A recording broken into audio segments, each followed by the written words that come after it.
Hello everyone, welcome back to the channel.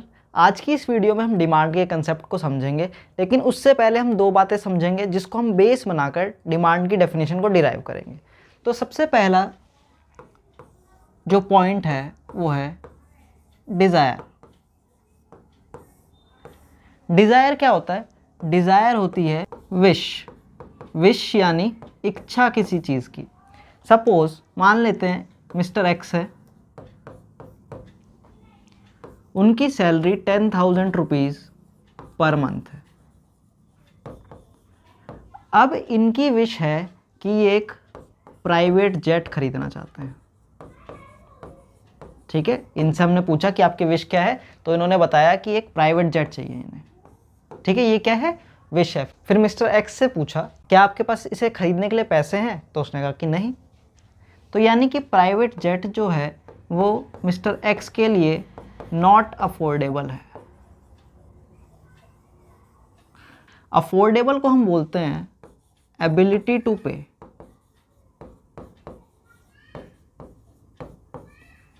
Affordability को हम क्या बोलते हैं? एबिलिटी टू पे भी बोलते हैं। यानी मिस्टर एक्स के पास प्राइवेट जेट को खरीदने के लिए एबिलिटी टू पे है क्या? नहीं है। ठीक है, तो एबिलिटी टू पे उसके पास नहीं है। तो डिज़ायर का सिंपल सा ये मतलब है कि कोई भी इच्छा किसी प्रोडक्ट या सर्विस को खरीदने की, तो उसको हम क्या कहते हैं?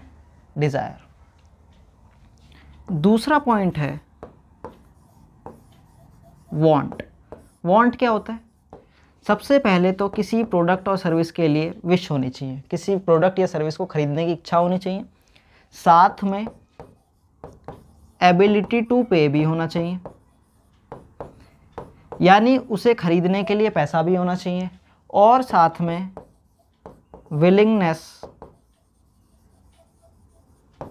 टू पे भी होना चाहिए। विलिंगनेस टू पे का क्या मतलब होता है कि हमारे पास पैसा तो है किसी प्रोडक्ट को खरीदने के लिए, लेकिन क्या अभी हम उसे खरीदना चाहते हैं? क्या हमारी प्रायोरिटीज़ उसे खरीदना है या कोई और प्रायोरिटीज़ हमने सेट करी हुई है कि पहले वो लेंगे हम।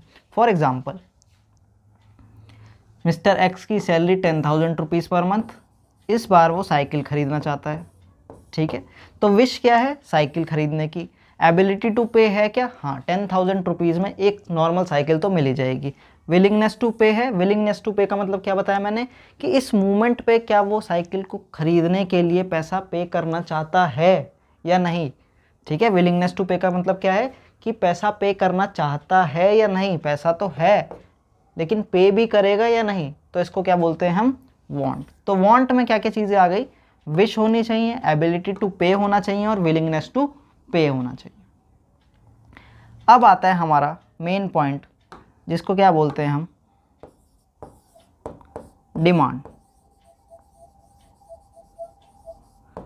डिमांड होने के लिए किसी भी प्रोडक्ट और सर्विस की वांट वाले सारे फीचर्स होने चाहिए, यानी कि विश होनी चाहिए, एबिलिटी टू पे होना चाहिए,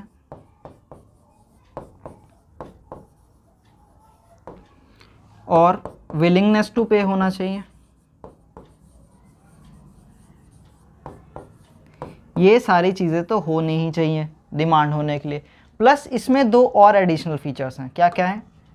सबसे पहला फीचर है विद रिस्पेक्ट टू प्राइस। देखिए, अभी तक हमने जो दो एग्जाम्पल लिए थे, सबसे पहला एग्जाम्पल क्या था कि प्राइवेट जेट खरीदना था मिस्टर एक्स को, खरीदना चाहता है मिस्टर एक्स। लेकिन क्या मिस्टर एक्स ने प्राइवेट जेट का प्राइस पूछा? नहीं पूछा, क्योंकि उसे पता है कि वो अफोर्डेबल ही नहीं है। तो जो चीज़ अफोर्डेबल ही नहीं है उसका प्राइस पूछ के क्या करेंगे? ठीक है, तो यहाँ प्राइस की कोई बात नहीं। जब हम साइकिल की बात कर रहे थे, तो क्या साइकिल की प्राइस पूछी मिस्टर एक्स ने? नहीं पूछी। क्यों नहीं पूछी? क्योंकि ये अफोर्डेबल है। क्योंकि ये अफोर्डेबल है, हमें पता है 10,000 रुपये में कोई ना कोई साइकिल तो आ ही जाएगी, तो प्राइस भी नहीं पूछी यहाँ पे हमने। लेकिन जब डिमांड का केस आता है, डिमांड के केस में क्या बात होती है कि कंज्यूमर प्राइस की बात भी करता है। तो डिमांड होने के लिए क्या होना चाहिए कि साइकिल खरीदना चाहता है वो। विश क्या है? साइकिल खरीदना चाहता है। एबिलिटी टू पे है, हाँ है, 10,000 रुपये हैं उसके पास। विलिंगनेस टू पे है, हाँ पे भी कर लेगा। अब क्या बात करनी है हमें, विद रिस्पेक्ट टू प्राइस। तो अब मिस्टर एक्स ये पता करना चाह रहा है कि साइकिल का प्राइस क्या है। तो प्राइस मान लेते हैं, हमने मिस्टर एक्स को बताया 2000 रुपीज़ की साइकिल है, ठीक है। तो जब 2000 रुपीज़ की साइकिल बताई हमने, तो मिस्टर एक्स ने कहा ठीक है वो एक साइकिल अफोर्ड कर लेगा। तो ये क्या हो गई, डिमांड हो गई। क्लियर, ये बात समझ में आई। एक और एग्जांपल समझ लेते हैं। सपोज मिस्टर एक्स अब एप्पल की डिमांड करता है। तो एप्पल के जो प्राइस हैं वो क्या है, मान लेते हैं 50 रुपीज़ पर केजी। और मिस्टर एक्स की इनकम क्या थी, मिस्टर एक्स की इनकम थी 10,000 रुपीज़ पर मंथ।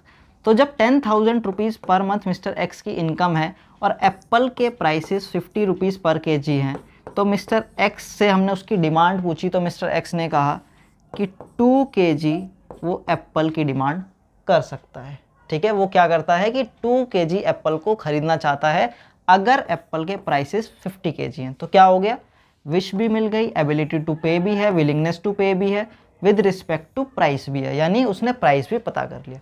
लेकिन अब डिमांड होने के लिए एक और चीज़ की ज़रूरत है, वो है with respect to time period. Time period का क्या मतलब है कि डिमांड की हम जब भी बात करते हैं तो वो किसी टाइम पीरियड में होनी चाहिए। टाइम पीरियड यानी 1 घंटे में क्या डिमांड है, 1 दिन में क्या डिमांड है, 1 वीक में क्या डिमांड है, 1 मंथ में क्या डिमांड है, 1 ईयर में क्या डिमांड है। ये क्या है, टाइम पीरियड। अलग अलग टाइम पीरियड में डिमांड हो सकती है। यहाँ एग्जांपल से समझते हैं।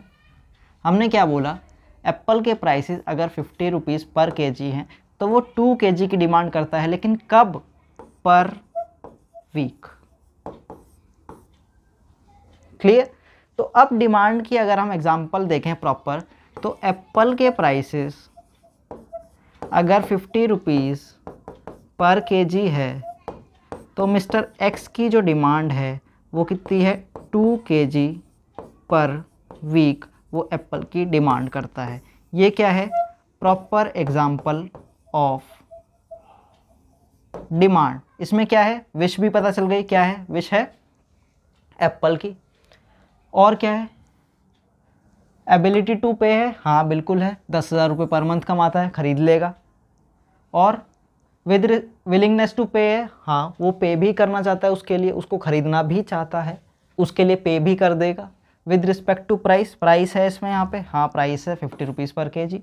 और with respect to time period, और वो टाइम पीरियड के रिस्पेक्ट में भी बता रहा है कि अगर प्राइस 50 रुपीज़ पर केजी है तो 2 केजी वो पर वीक अफोर्ड कर सकता है, इतने की वो डिमांड कर लेगा। क्लियर, डिमांड समझ में आ गया।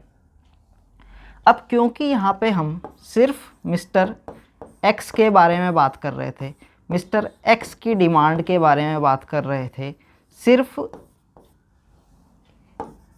एक कंज्यूमर की बात कर रहे थे, तो जब भी हम एक कंज्यूमर की बात करेंगे तो उसको हम कहते हैं individual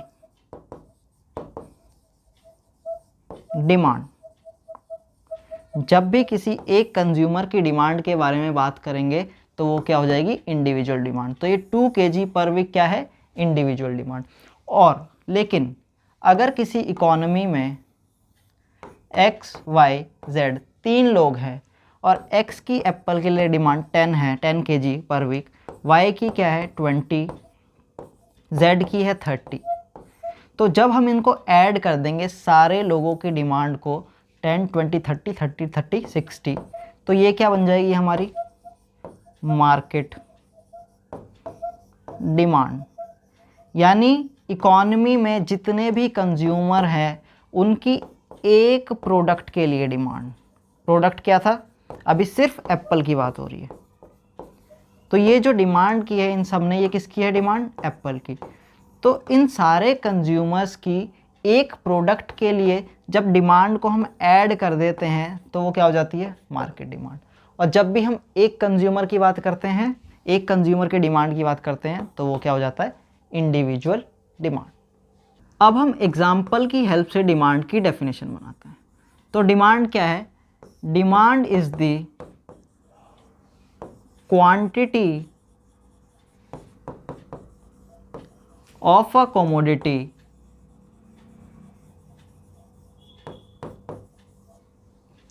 that a consumer is willing and able to buy at a given price